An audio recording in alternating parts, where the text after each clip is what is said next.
to assessing cyber risks. So we will look at CIS RAM process, right? So there are different schools of thought when it comes to risks assessment, right? Different lists from different frameworks, but this one that we are looking at specifically is for CIS control RAM, right? So according to CIS RAM, this is how they go about risk assessment. So you have to determine the scope of the assessment. What is the scope? So let's say your organization has 300 computers, 500 servers, and other IT devices that are in your organization or on your network. Because we have all these items, items on our network, that doesn't mean when we are doing a risk assessment, we are assessing everything, right? We can assess everything, but for every risk assessment that we do, we have to define a scope. And the scope is which area within the network are we looking at in terms of risks, right? So imagine if your company has maybe 50,000 endpoints.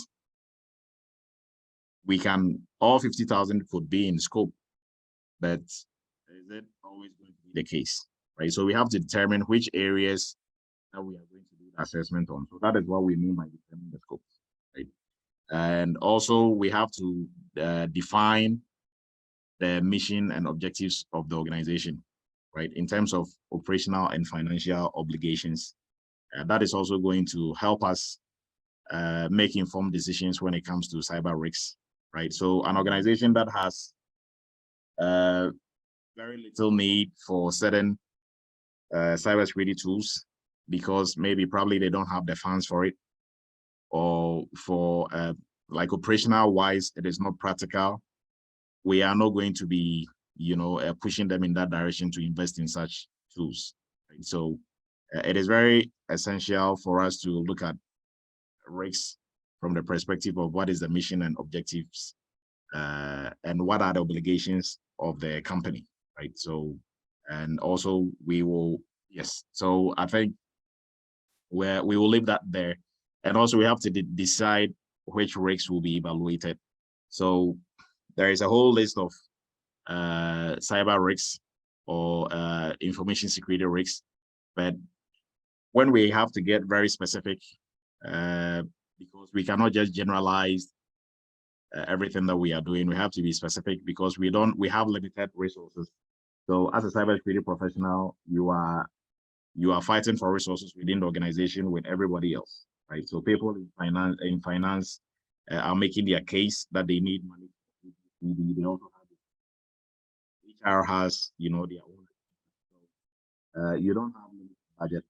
So everything that we do, we have to make it specific.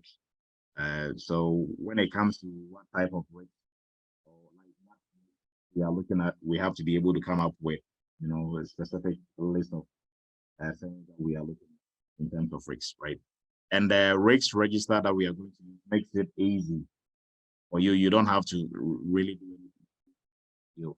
It has listed all types of risks that we are looking at there, right? So we also have like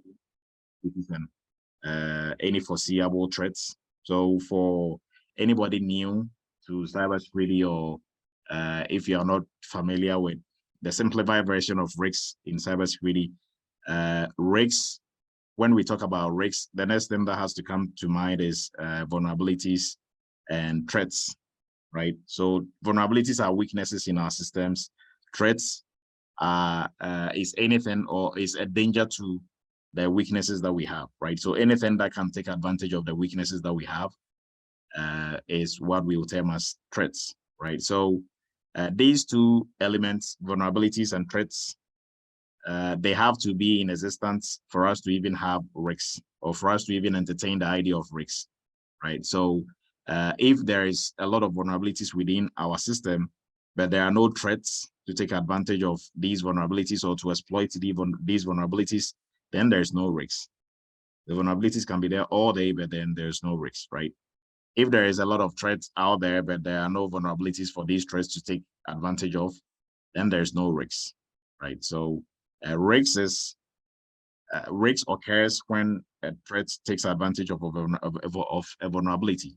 And what I mean by take advantage is when threats exploit vulnerability, right? So we can do a risk assessment without identifying any vulnerabilities that we have and any threats, that is out there, right? And also for you as a security professional, when we look at the equation of risks, we have vulnerability and threats, right? So the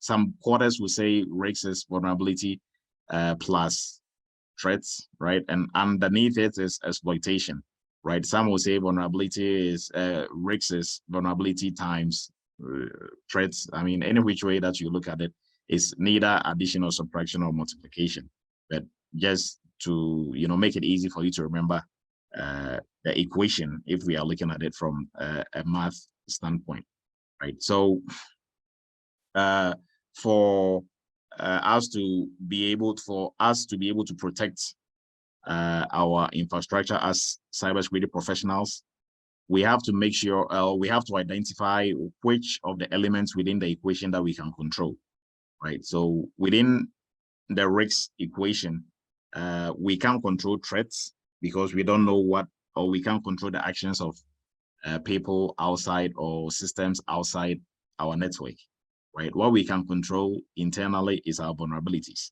So we have to make sure we reduce our vulnerabilities to a minimal level, to the point where if a threat is supposed to take, or a threat gets a chance to take advantage of one of our vulnerabilities, the effect or the impact on us is not going to be that great, right? So just keep that in mind.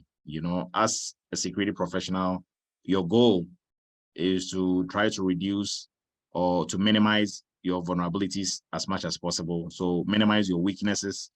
That way, threats cannot have a great impact if it has to take advantage of one of the, if it is able to take advantage of a vulnerability, right? And reason why we have to try to minimize vulnerabilities is that there is nothing like zero vulnerabilities, because there's nothing like zero risks. There's always going to be some level of risks, but we have to make sure we reduce it to almost a negligible level where the impact is not going to be that great, right? So, and also the last but one that we have to look at is estimate expectancy and the impact. So that was what I was talking about.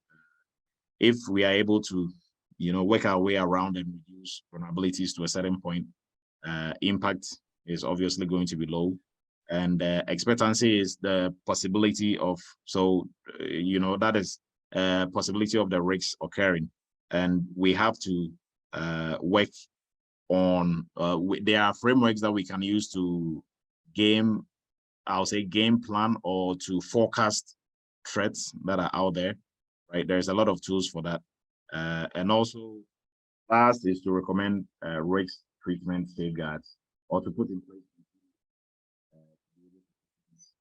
or to be able to mitigate, not prevent. We can't totally prevent risks, but we can mitigate risks to a very negligible level that is suitable within the company. So this is going to be just the introduction, right? We are going to look at the risk register itself, look at some of the material that has been posted on the Google Classroom. And for anybody who joined us a bit late, check your emails. We've sent out an invitation for Google Classroom, and that is where we will be posting almost all the materials we will, and the resources access to during this program.